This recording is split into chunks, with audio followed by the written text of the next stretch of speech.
El siguiente segmento tiene contenido o opinión.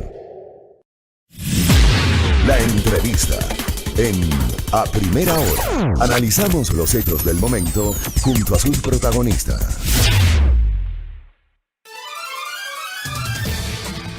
7:09 en la mañana. Gracias. Dios les pague por acompañarnos, por estar con nosotros en este espacio de noticias, por suscribir y también por discrepar con nuestra opinión. Eso es lo legítimo en el ejercicio de la libertad de expresión. Valoro los comentarios y las críticas siempre que sean respetuosas y argumentadas, porque eso nos ayuda a construir y a construirnos mejor cada mañana junto a ustedes. Gracias, querida audiencia. Hablemos sobre la situación económica de las pequeñas y medianas empresas. Ya habían dificultades económicas en el país que terminaron por complicarse aún más en el contexto de la pandemia. Una paralización de la mayor parte del sector público, del sector productivo, entre el 70 u 80%, dijo en su momento el ministro de la Producción, Iván Montaneda, ¿no? En la parte más compleja del aislamiento. Hoy, ¿qué pasa con las pequeñas y medianas empresas? Vamos a conocer esta realidad. Silrat. Muchas gracias, Fabri. Así es, para hablar precisamente de este tema nos encontramos ya con el ingeniero Gustavo Ruiz Paulsen, él es presidente de la Cámara de la Pequeña y Mediana Empresa de la CAPEIPI. Buenos días, ¿cómo está, ingeniero? Bienvenido. Muchísimas gracias, buenos días, un saludo para toda su radio y para ustedes también.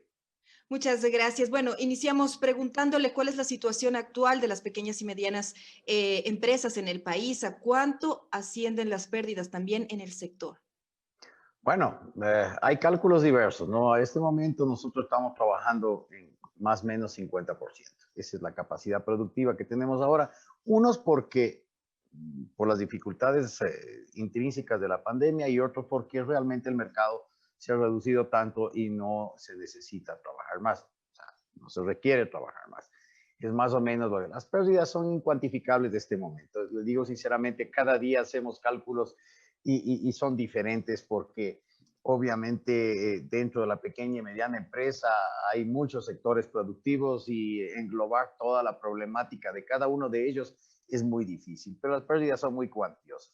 Nosotros estamos calculando más o menos que será entre el 10 y 15% del PIB este año. Entre el 10 y el 15% del Producto Interno Bruto, más o menos es lo que estarían cuantificando como de forma macro, global. Correcto, es una forma global, más o menos viendo tanto el pico de la pandemia como este respiro, si lo podemos decir así, porque si seguimos en pandemia, aquellos que no lo entiendan, pero nosotros seguimos en pandemia. Ahora, ¿cuántas pequeñas y medianas empresas han tenido que cerrar por esta crisis? ¿Cómo está el sector también en este sentido? Bueno, la CAPEPI tiene 8 sectores productivos. Uno de los que más ha sufrido es el sector textil, el sector gráfico está prácticamente parado. Nosotros como sector químico en alguna forma hemos podido cambiar nuestra línea de producción y empezar a hacer productos para la pandemia que después fueron importados sin aranceles. Acuérdense el famoso resolución del COMEX 00004, en el cual no solo que trajeron productos que entre comillas no se pagaron impuestos, sino que se los compraron con unos sobreprecios inmensos. Esto fue denunciado por la CAPEPI y pues al final de la hora Iván Montaneda, nuestro ministro, obviamente lo reconoció con valentía, hay que decirlo, porque también así como somos críticos, hay que decir que el ingeniero Iván Montaneda lo reconoció con mucha valentía. ¿Cuánto personal ha quedado en el desempleo también durante toda esta época? Bueno, según los cálculos del IES, que son los cálculos, digamos, los que se han podido, estamos arriba de los 300,000, ¿no? Entonces, este momento realmente, bueno, no solo que causa un problema a lo interno en el Instituto Ecuatoriano de Seguridad Social, pero recuérdense que con esos recursos son los que se pagan las jubilaciones, se mantienen muchas cosas. Pero en sí, la maquinaria del país está en este momento, digamos que en el embrague, ya no en el freno, pero sí en el embrague. Lo que nosotros habíamos pedido siempre es que el gran problema que tiene en este momento la empresa en sí es la liquidez. ¿Por qué? Porque obviamente estamos impagos del gobierno, por una parte, aquellos que hacen compras públicas, y otra, pues, por los, digamos, por los compradores privados que también están ilíquidos. Esta es una cadena La economía es una cuestión circular. Cuando usted rompe un eslabón, el resto se para o se va parando de a poco. Entonces, nosotros habríamos tenido mucha expectativa en el famoso Reactívate Ecuador, que ya vemos que es un fiasco. Estamos intentando que se reactive nuevamente esos primeros 500 millones de los 1.500 que se habían ofrecido. No llegaron al Banco del Pacífico, apenas se han dado 50 millones con una pompa increíble. Yo creo que en propaganda gastaron un poco más de ello. Y al 5% obviamente es un muy mal ejemplo para los bancos ecuatorianos que están acostumbrados a cobrar tasas de usura. Por eso yo creo que mucha gente está atrás de que esto fracase. Ahora, ustedes que están cuestionando precisamente esto de la entrega de los créditos Reactívate Ecuador, ¿qué es lo que pasa específicamente? ¿Por qué el dinero no está llegando a sus agremiados? ¿Cuál es el problema ahí? Bueno, se dice, obviamente nosotros tenemos información también que no la podemos decir porque son fuentes privadas, que esos dineros nunca llegaron al banco, esos dineros fueron al Banco Central. Esa es una de las informaciones que tenemos. De hecho, también la otra promesa dentro de la estructura del crédito, recuerde usted que hasta el 80% se podía dar una cogarantía con el Fondo Nacional de Garantía de la CFN. Hemos hecho las averiguaciones y lo confirmó el viceministro Jackson Torres, el fondo no está fondeado, valga la Es redundancia. decir, que no hay dinero, no existe ese dinero. No Según existe. sus informaciones, nunca llegó ni al banco que tenía que haberlo hecho, que sería el Banco del Pacífico, sino que se fue al Banco Central y no existen tampoco los fondos de la Correcto. CFN. Entonces, nosotros tenemos como CAPEIPI más de 180 carpetas listas, porque tenemos un equipo técnico dentro de la CAPEIPI para hacer un prefiltro a las carpetas, es decir, que no vayan a pasar ese engorroso trámite que falta una firma, que falta, qué sé yo, cualquier cosa. Esas 180 carpetas están paradas. Muchas de ellas entraron a la semana. Se nos ofreció que en 10 días se empezaban a dar los créditos, vamos, no sé, más de 2 meses, y hasta ahora no se ha desembolsado. Para la CAPEIPI, un solo crédito. No se ha desembolsado absolutamente nada entonces Ni para uno ustedes. solo. Pero ¿qué es lo que les dicen? ¿Hay alguna respuesta por parte de las autoridades? No, o sea, definitivamente se reconoce que los fondos todavía, la estructura del fondo del fideicomiso no está bien asentada. Bueno, hay un montón digamos, de formas de darle la vuelta, como se dice vulgarmente en nuestro país. Pero en la realidad, ni un solo dólar ha salido para los agremiados de la CAPEIPI. Eso hemos averiguado en otros gremios y pasa lo mismo. Hemos averiguado en la Cámara de Comercio, hemos averiguado en otras cámaras del país y realmente No apenas llega. los 50 millones de fondos propios del Banco del Pacífico. Aclaremos. A ver, esta parte no me queda clara. O sea, el banco de aquellos entre comillas, Reactívate Ecuador, fondos propios del Banco del Pacífico son aquellos que han sido dados, 50 millones de dólares. No Pero a sus agremiados no, nada. no del fondo que estamos hablando. A los agremiados de la CAPEIPI nada. Yo no sé cómo fue dirigido esos 50 millones, no tengo idea, pero nosotros somos muy responsables en nuestro trabajo y obviamente con un equipo técnico que tenemos detrás nuestro no hemos podido lograr nada. Ahora, ¿existen resultados sobre la reunión que ustedes mantuvieron hace más de 3 meses, más de 90 días con el ministro de Economía y Finanzas, Richard Martínez? ¿Qué ha pasado en este sentido? Bueno, el ministro, lo tenemos grabado, fue el lanzamiento del famoso Reactívate Ecuador. Estuvo el ex gerente, que no sabemos por qué salió el ex gerente del Banco del Pacífico, y estuvieron personeros de la CFN. Y él fue el que anunció, él fue el que nos pidió un voto de confianza, recuerdo las palabras, al país y algunas otras cosas más. Y en el cual dijo que el crédito venía al 5%, 6 veces de gracia, 3 años para pagar, 80% con garantía o con cogarantía de la CFN con el Fondo Nacional de Garantía, etcétera, etcétera, etcétera. Habían algunos requisitos que hubieron preguntas ahí. Por ejemplo, si yo estoy impago o por falta de liquidez no puedo pagar, no puedo estar al día en el IES, ¿puedo ser acreedor de crédito? Entonces él nos explicaba, sí, siempre y cuando dentro del, digamos, del flujo que ustedes pongan para recibir el crédito, ustedes pongan la cantidad que necesitan para pagar y ponerse al día con los estamentos del Estado, SRI, IES específicamente. Entonces, todo el mundo fue una felicidad, una alegría, volver a tener liquidez para todos era realmente darle la vuelta a la rueda, porque obviamente si hay alguno que deja de pagar, el otro sufre, y esto es una cadena sin fin.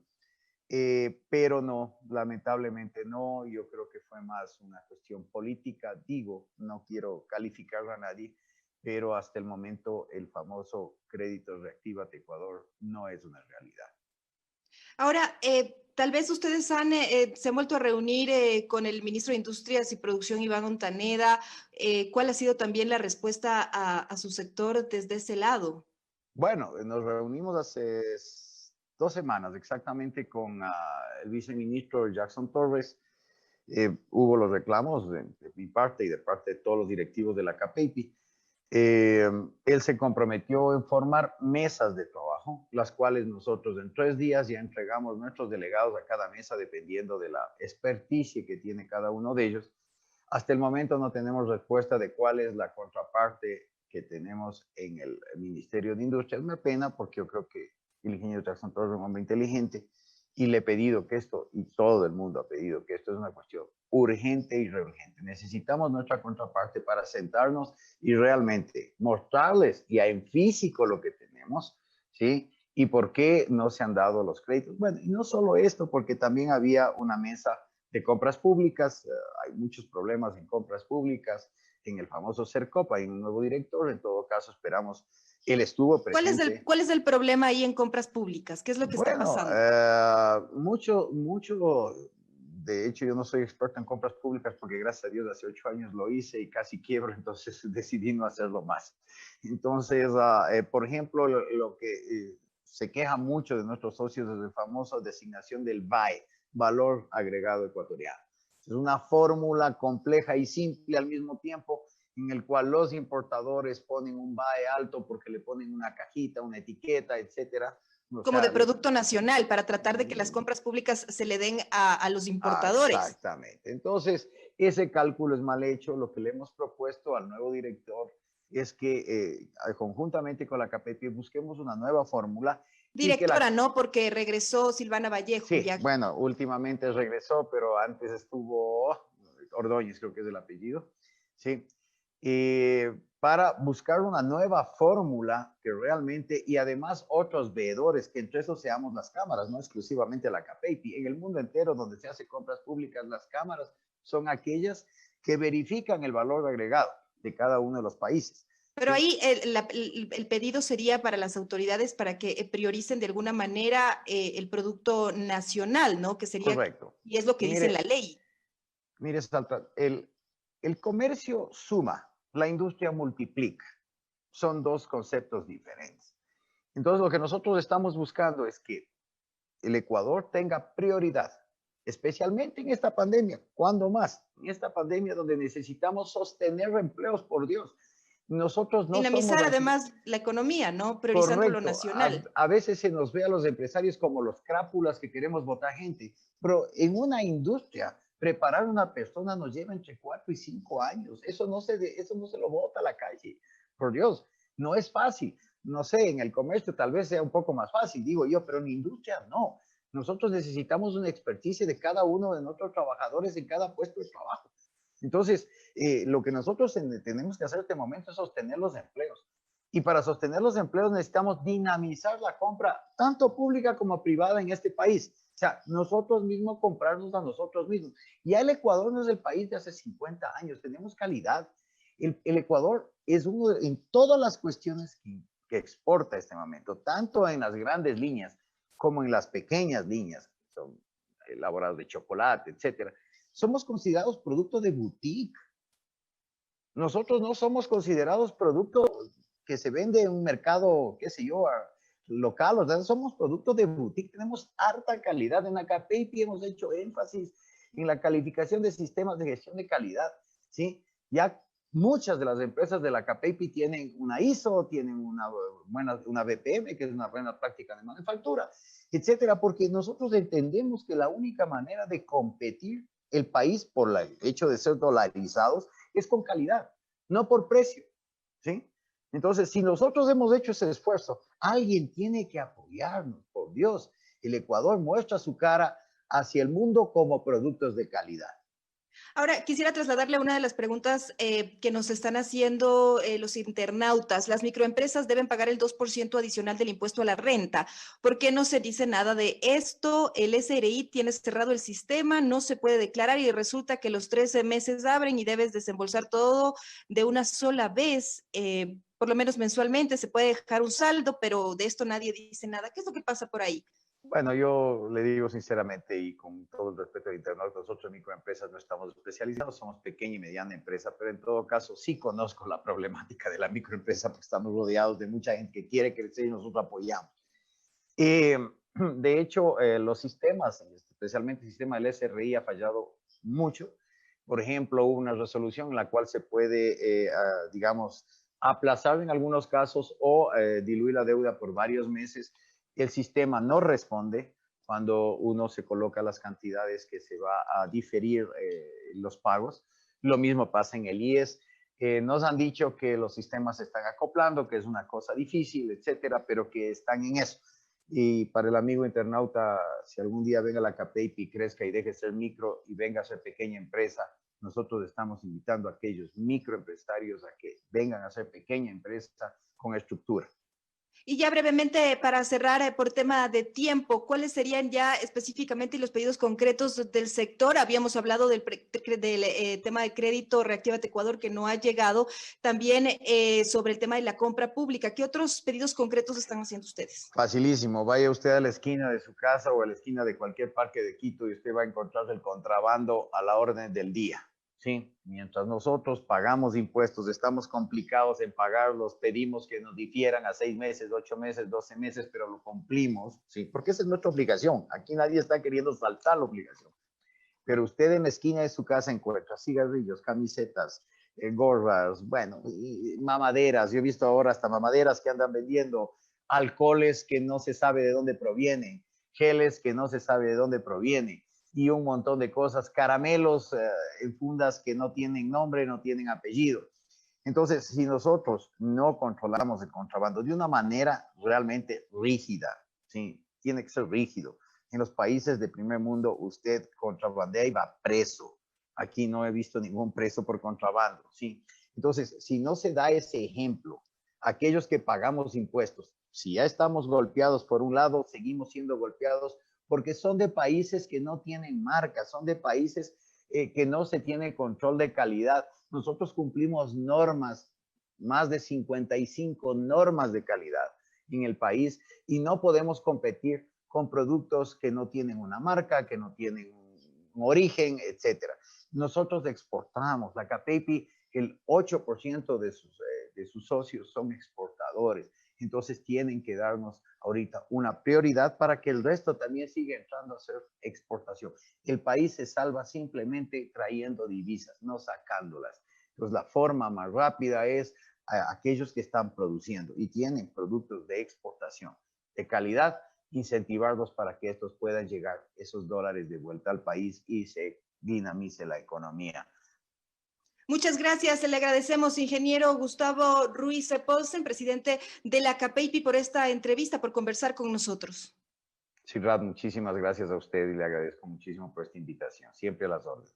Muchas gracias. Estábamos dialogando con el ingeniero Gustavo Ruiz Paulsen. Él nos estaba hablando de cuál es la situación de las pequeñas y medianas empresas en el Ecuador. Nos ha dicho que más o menos el 50% del mercado se ha reducido. Nos habla también de pérdidas incuantificables. Los cálculos varían de entre el 10 y 15% del Producto Interno Bruto. Eso como un marco global de las pérdidas que más o menos están calculando. También nos ha dicho que los créditos de Reactívate Ecuador no han llegado y piden también medidas a las autoridades que frenen el contrabando, un mal que aqueja a nuestro país y también genera graves pérdidas a escala nacional. 7 de la mañana con 28 minutos en la primera hora.